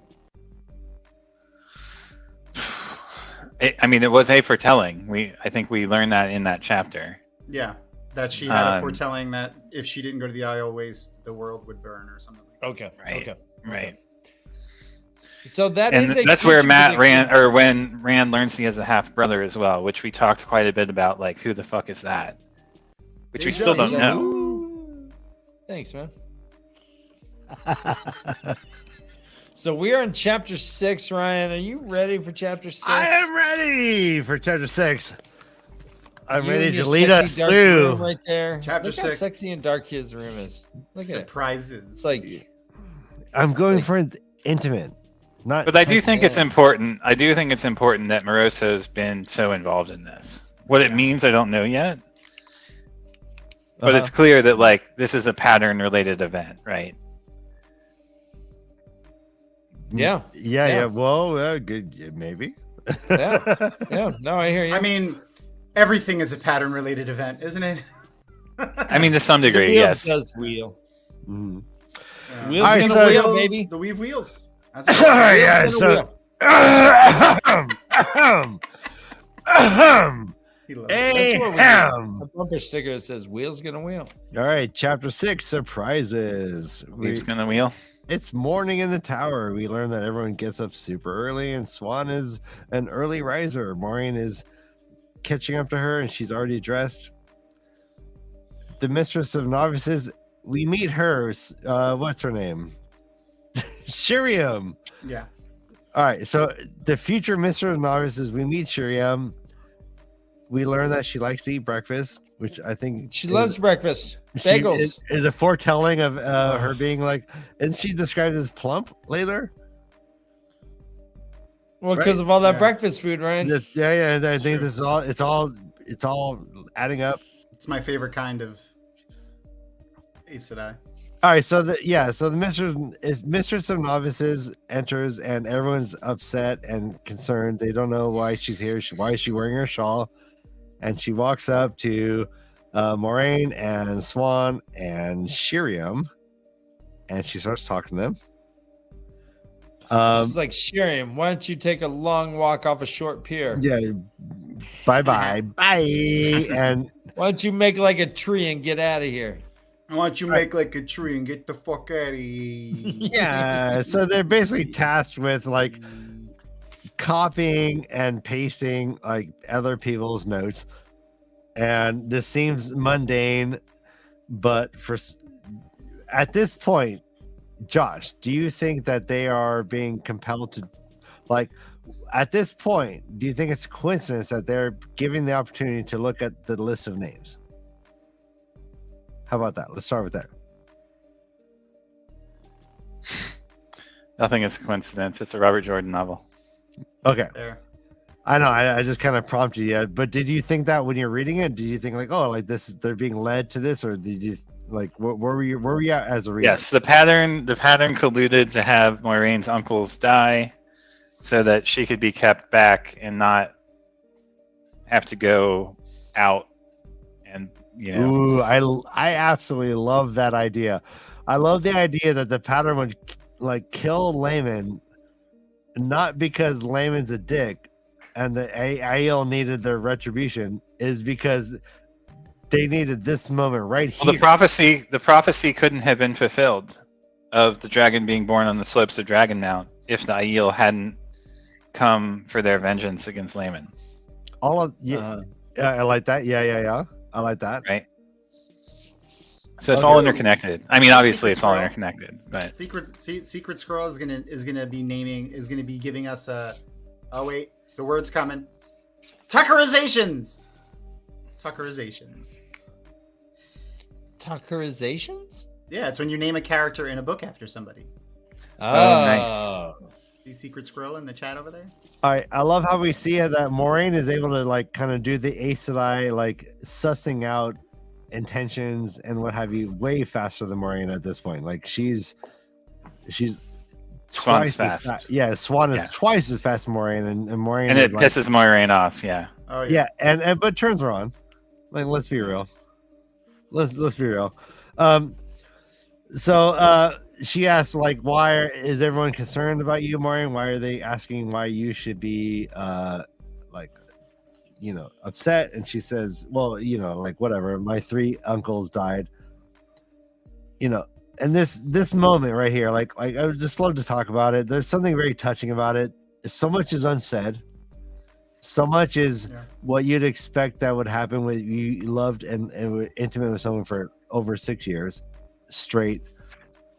Like, we have like this, she says, oh, my uncles died, and Swan hugs her, but something within an interaction says, you know what, I need to talk about my uncles that I would not even blink if they died. Mm-hmm. And Moiraine says, wow, you know me more than anybody. You say the right things, and I've loved you more than I've ever loved anyone in my life. And that is so amazing. This whole section right here, you never get this. Like, up until this point, like, this is Moiraine at her most vulnerable and intimate moments, is her feeling her and thinking and intending towards Swan. And I love this. I love that I got this chapter, because for reals, like, we finally get what, like, I think like the show is trying to encapsulate, like, a little bit of emotion, right? Yeah, exactly. Like, giving like real depth to that relationship. But But also, Josh, I don't want to dishonor you what you're saying about like pillow friends. Like, for reals, are like it is an issue. Yeah. And it's great that after book 5 we finally get, and when was this published? After book 10 or book 11? What? 10, between 10 and 11, yeah. Yeah, so for this, so for us to wait till book 10 to finally get an actual realistic depiction of a pillow friend relationship is kind of gross. So I get you on that, Josh. I totally do. But I do want to give credence to what he did give us, which is a really touching and loving situation. And I love seeing Moiraine's POV in this, because we don't get to see this. Like, it's such a twist of events for us to see this POV of Moiraine. He did the best he could. Yeah, all that for real is true, but like, even up till the point where we are in the books, like, Moiraine has just tackled Lanfear into a fucking doorway. That's why I love reading. And she's been an inaccessible warrior of good right up until this point. Now we're jumping back 20 years and we're seeing her vulnerable, scared, in love, all these things. It's so great. I love how giving. I him wonder this what piece. happens in the rest of this book that leads her to be who she is, right? Like that's the part I keep coming back to. Like Me too. like something has to happen where they can't be close, where the mission, the safety of the mission precludes them from having this kind of relationship. Yeah.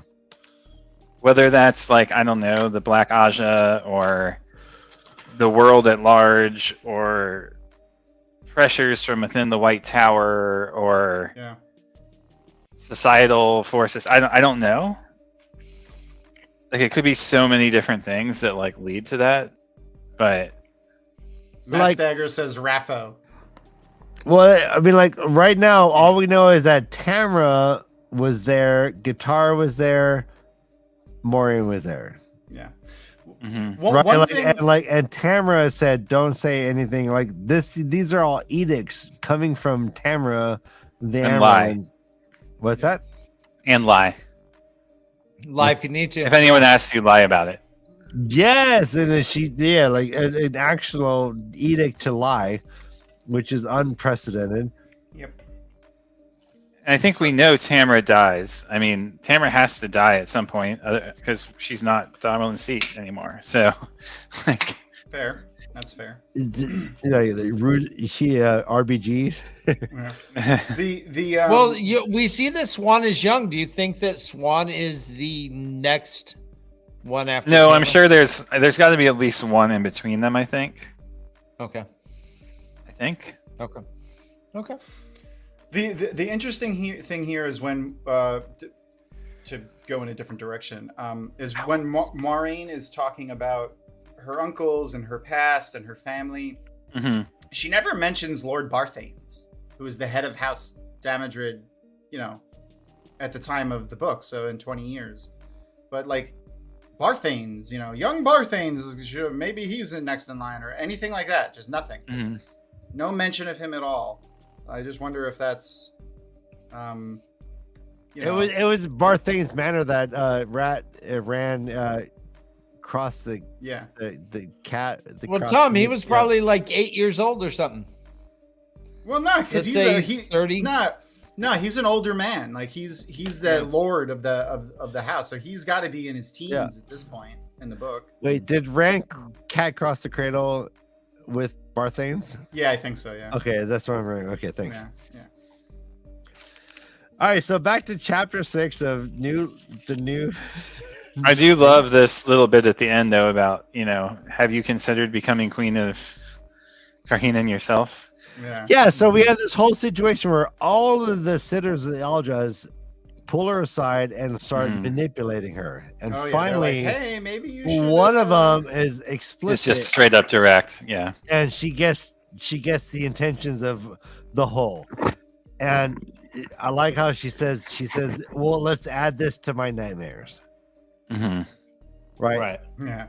Right. Which is, I thought, euphemistic and cute, but also like when we're talking about a world that dreams are super meaningful, I was like, oh, come on now.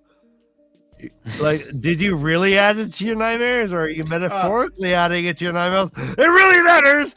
Because I think it's metaphor. Because she doesn't want to be tied to the throne, She wants to be able to go out and adventure. So let's talk to Josh. Why is the idea that she would be the next in line horrifying to her? Like, why would she run from that?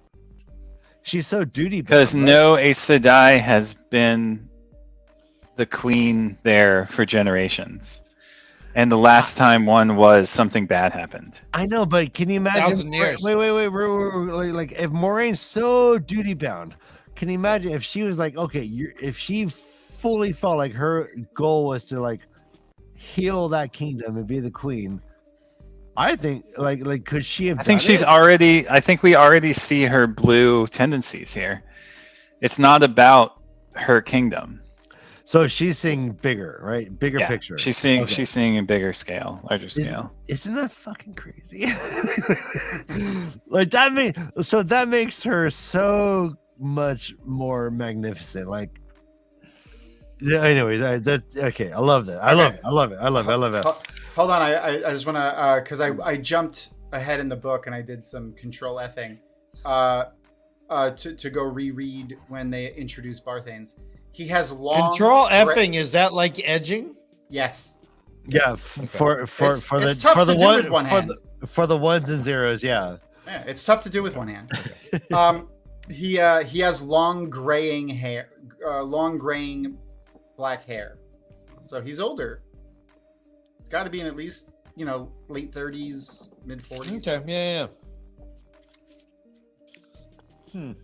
No, and thank you, Dane Lou. Yeah, I was kind of leading Tom to say this, but it's confounding how amazing like Moraine is. Like when you really stack it all up, where we are in the books, she just fucking tackled a Forsaken into a doorway, and There's a reason she's my favorite character. She knew she was going to do this, and all of this is like, and now we're getting her as a novice. I don't know how old she is in New Spring. What can we guess? How old she is in New Spring? I think we actually 19 or 20. know. I mean, My head, she's definitely legal. but like Josh, let me tell you, like I felt this. I had the same thoughts as I was reading New Spring, and I was like, wow. What happened between? All right, thank Dana you. Lou knows. Yeah, Dana Lou, of course, Dana Lou. Of course. So in my head, I was like, okay, what happened between this book and Eye of the World that made her the most demonstrably amazing world warrior? Like she's one of the most amazing warriors you'll ever read about, like self-sacrificing, amazing, powerful, smart, conniving, everything. Like what happened?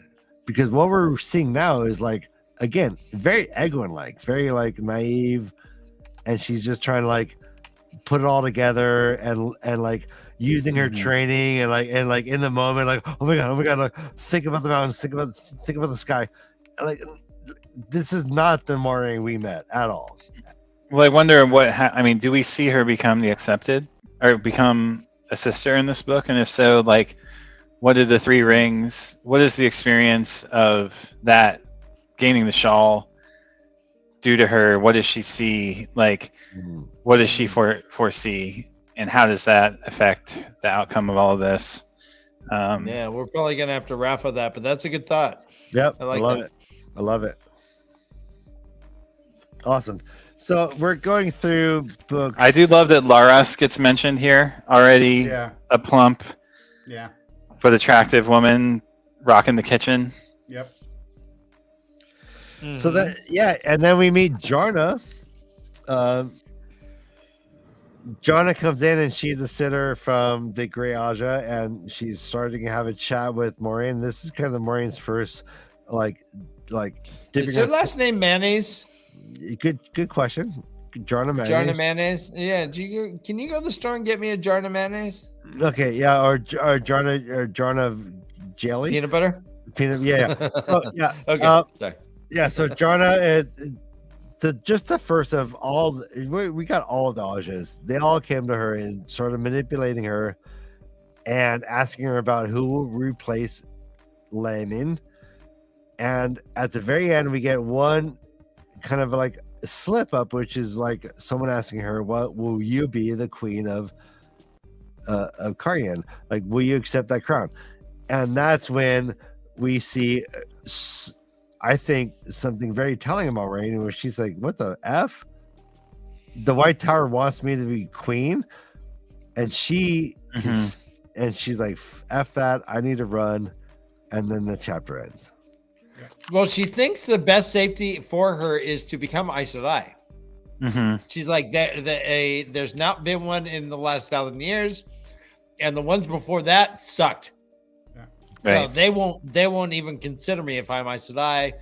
I need to become it now. Yeah. Do you think she's right, Josh? Yeah. That if she was Aes Sedai, that they would say, "Oh well, you're now not qualified." Because there's at least one accepted queen, right? More gays, Right. technically. But the game of houses isn't as strong in Andor as it is in Karhinen. Yeah, you're right. You're right. Yeah. But even though she knows the game of houses, she defers to Swan in moments of crisis and admires Swan's ability to just lead, capital L, capital EED, lead as in the greatest football. We telling EAD. The greatest second-tier football team. Yeah, Leeds the greatest United. second-tier Division II football team in England, Leeds Noman United. Garden, she got the ring. She got the ring, Noman Garden. Right. But it's cool to see how Moraine It was a technicality. It was a technicality, but technically, yeah, like if you were to like take this and then extrapolate what we know about Moraine and Swan, it does make sense that Swan would be Amerlin. Yeah. Right. It's so many hints about her just naturally leading, and so much of Moraine being the most badass character we have ever met. Again, up until 5 books in, she's the most badass person I've ever read about, and she's deferring naturally to this Swan Sanche character. Yeah. Yes. She was given the ring as a courtesy because of her station, but that technically makes her an accepted. So cool. There you go. Thank you, Dan Lou. There you go. Thank you. Ah! Of course. I like having encyclopedic knowledge all around us, Ryan. We got Tom, we got Dan Lou. I know. We got Josh. We're Brother dumb. Dan, You and Brother I are the Dan. ones that are dumb. But let me just tell you, we're the most brilliant puppets. We came in here thinking we knew shit, we would be demolished. We came in here saying we don't know shit, and they accepted us, which is You know what? But smarter because we're smarter than That's them. yeah, I know. It's a double. It's a double. We're fucking double agents. Right, we're long con it. I know, it's Double agents. Is there anything else we want to touch on in this chapter, Ryan and Josh? I love that she uses the one power to get the ink out of her skirt. It's kind of like this. Prestidigitation. Yeah, Amyrlin gives her permission to prestidigitate. Yes. Oh my god. What? Right there in public? Right there in public. And then Swan was like, "Are you seriously? If someone walked in and saw you prestidigitating, are you just gonna be like, what? I'm sorry. Ryan, what? All I do is prestidigitate all over you." Wow. Press the jizzafate. That's what the wheel does. Let's end on that note. Prestidigitate. Well, hold on. So yeah, she does do it, and Swan has no idea that she even got. I mean, all of us could say, like clean that off my face. And Swan is like, what? She just said don't do it. And she's like, no, she said do it, dummy. Okay. Yeah. What do we make of the very I try not to. worshipful the prayer and self effacement penances that Moraine does, like Very again churchy. more signs. I know, Ryan, you said there are no signs of organized religion, but this sure sounds to me like Catholicism. Well, I mean, he modeled the Aes Sedai and the White Tower very much so off that. I know, but we do not see any evidence of churches. No. And Other we than, do you know, not the see White any. Tower. The white cloaks, the White Tower. I mean, you gotta put it's what we see is we see that when someone dies, Are the White people Cloaks- will say, "May you shelter in the palm of the of the Creator. Mm-hmm.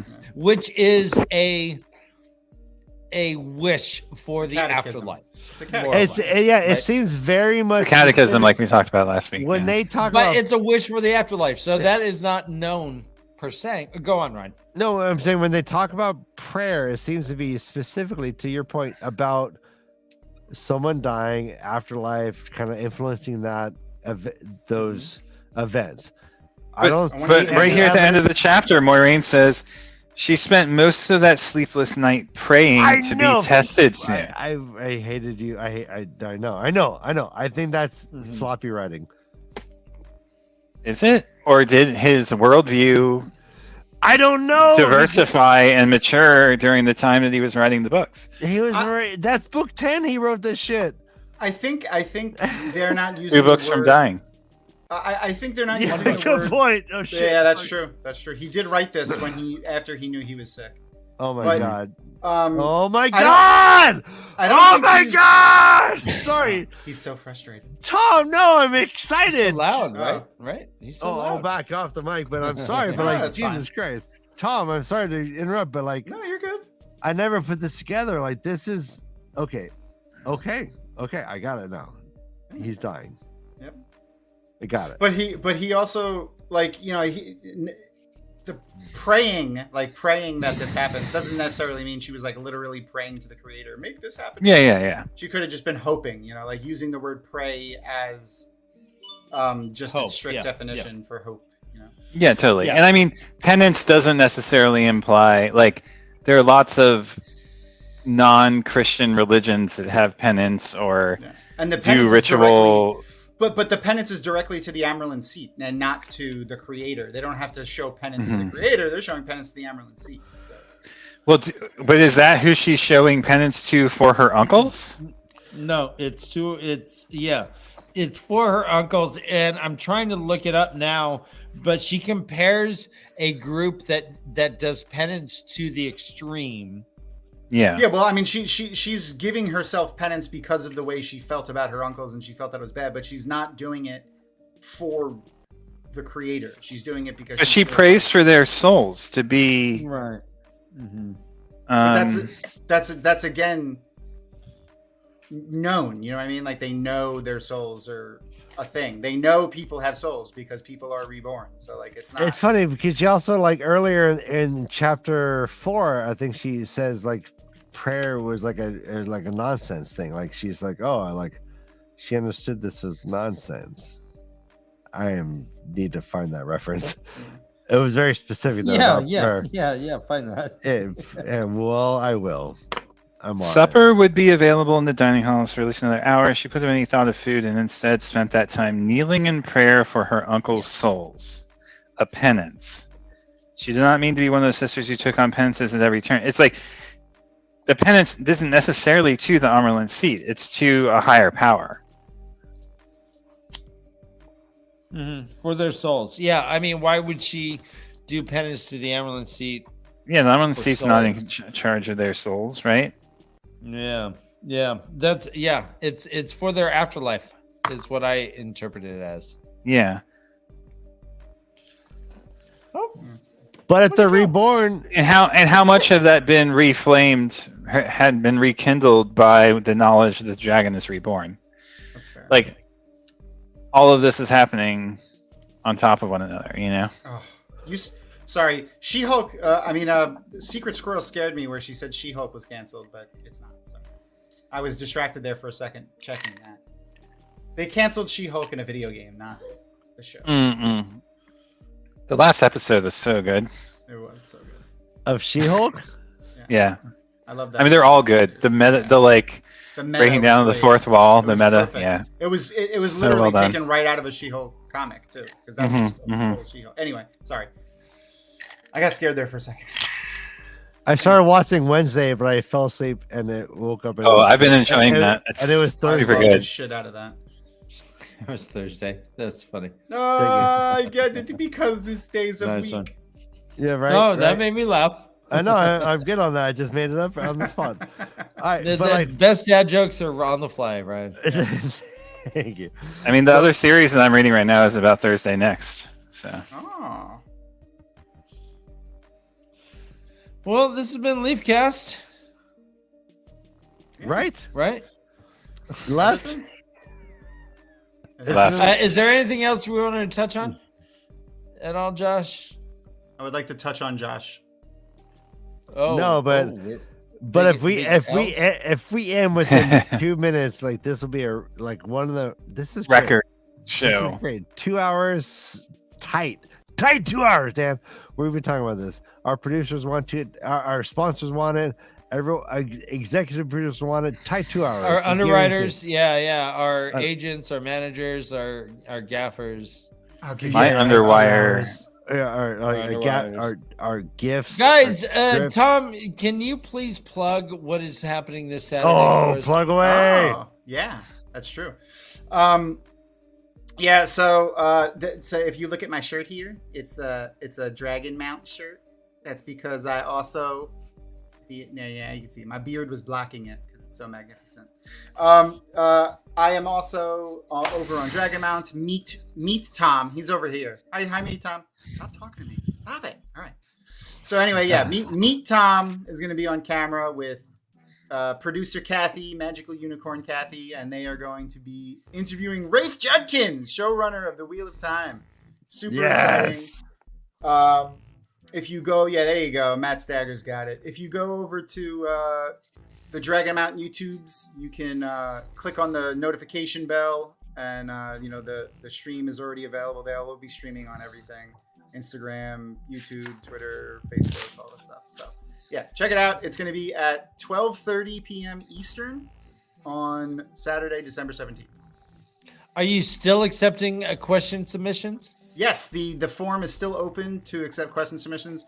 We're probably going to go through them tomorrow and get a good handle on stuff. But I'll check them on Friday too for sure. But if you want to get a question into Rafe for consideration, make sure you submit it today and/or tomorrow, because that's when we're guys. Really Rafe has been pretty interactive with the community, but not on a interview level. This is the first time that we know of that he's sitting down for over a half hour to kind of just talk to live. Yeah, it's usually pre-recorded. Yeah. So have you been notified? Representative.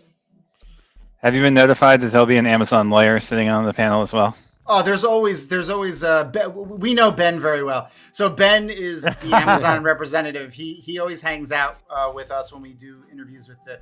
So yeah, we've had the opportunity to interview several cast members from the show, and anytime we do, Ben is always just off stage with his Amazon whip, making sure we don't do anything. Never step your bounds.